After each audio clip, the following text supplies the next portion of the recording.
He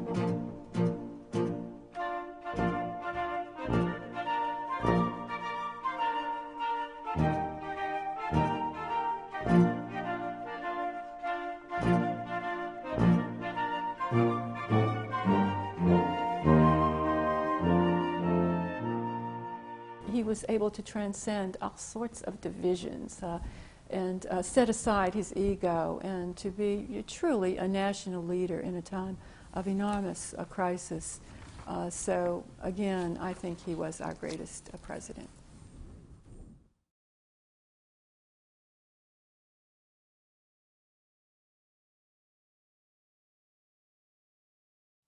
Well, he was a political genius, and he used that genius to enormously important effect during the Civil War. Instead of inviting people into his cabinet as President of the United States who would say yes to him, he invited rivals, his political rivals, men who had competed with him for the Republican presidential nomination in the run-up to the 1860 election. He wanted the best talent in the country, and he had no problem dealing with political rivals. And so this is something that Doris Kearns Goodwin, in her Pulitzer Prize-winning book, Team of Rivals, she makes this point and emphasizes his political genius in this respect. But again, he held the entire North together through his political craftsmanship because he was able to bring people together. I mean, the Republican Party was a new party. And so politically, he was able to bring Democrats, Whigs, Republicans, all these folks together for bringing the nation to victory. So that's one way, that I would say that he kept the unified, or he maintained a unified strategy during the Civil War. The one weakness in all of this was his inability to identify a military general who could carry out his policies. He recognized from the very beginning, nearly the very beginning of the Civil War, that what was required was a team effort. So what he recognized was a unified military command was required, and to keep pressure on all fronts during the Civil War. The way things unfolded during the early years of the war, the Confederates could move their armies about because there was not a united effort. And so finally, in 1863, Lincoln identified a general who could bring this overall strategy to the war, and that was Ulysses S. Grant. And so after that, of course, the North achieved victory in the Civil War.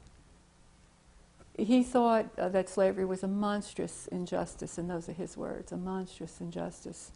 But his top priority was to preserve the Union in the Civil War.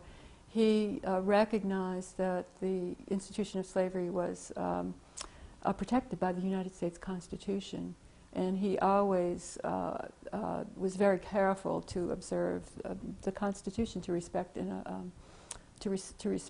constitutional law. So above all, though, he said, and I have a good quote here, and I'll just quote to you, "My paramount object in the struggle is to save the Union, and is not either to save or destroy slavery. If I could save the Union without freeing any slave, I would do it. And if I could save it by freeing all the slaves, I would do it. And if I could save it by freeing some and leaving others alone, I would also do that." And so that was his position. Union first, and then whatever he had to do after that followed. He was devoted to the ideal upon which the nation was founded, that all men are created equal and entitled to life, liberty, and happiness. And I mean, he was absolutely dedicated to the nation, and was prepared psychologically and politically, and even militarily. Even though he had no military experience, he was prepared to lead the nation. He rightly considered secession, the secession of the southern states, an act of treason. And because of his, again, profound commitment to the nation's unity, he was prepared to take decisive action, and he did, to keep the United States united. The Emancipation Proclamation was a revolutionary act. For that reason, President Lincoln moved very cautiously. He waited until he had a military victory before announcing it, not to seem desperate. That's another thing he wanted to avoid. When he did make the announcement, when he did announce the Emancipation Proclamation, I think that it's often perhaps overlooked that President Lincoln had to keep the states together that he had, that remained in the United States. So he recognized that he had to move very cautiously against slavery and keep those border slave states in the United States. They refused to emancipate their slaves. He attempted to negotiate with them, offering federal support.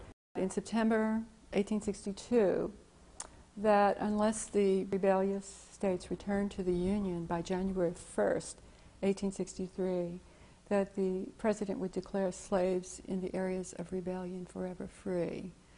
Now this policy worked wonderfully because the border slave states that he was so concerned about, the border slave states of Missouri, Maryland, and Kentucky, sent 3 times as many soldiers to the Union as they sent to the Confederacy. And he kept the border slave states in the Union, and he even acquired a large contingent of soldiers from those areas as well.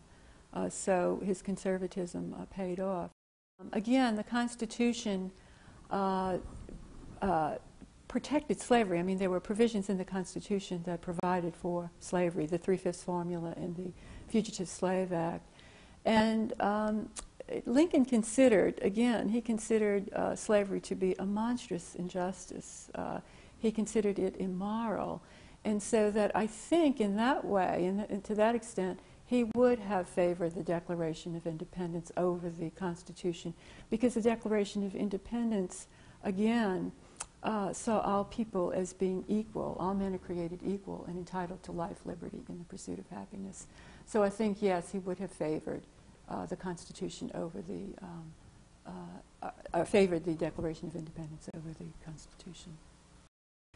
Some historians would argue that he was a racist and that it was the abolitionists who eventually pressured him into emancipating the slaves, and I don't believe that. I think that he did approach emancipation in a very cautious way, but I think that emancipation was an extraordinary, revolutionary thing to do, and so that given the larger picture of what was politically necessary, what was militarily possible, I think that he moved very cautiously, and I think he did the right thing in that way. And certainly most of the abolitionists at the time of the Civil War and Reconstruction recognized that he had to move cautiously as he did. Once he assumed the office of the presidency, he acted very aggressively, very independent-mindedly, and very forcefully. And so he also called up the military, which was another thing that was extraordinarily assertive and aggressive. Again, war hadn't been proclaimed yet by the Congress of the United States. So in these ways, at the very outset, you see him acting very assertively and aggressively. And so I don't see him as being passive at all.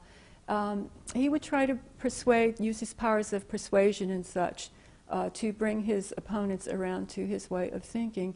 And again, I don't see him as being passive, but as being a leader who acted using his powers of persuasion rather than powers of coercion or intimidation or anything like that.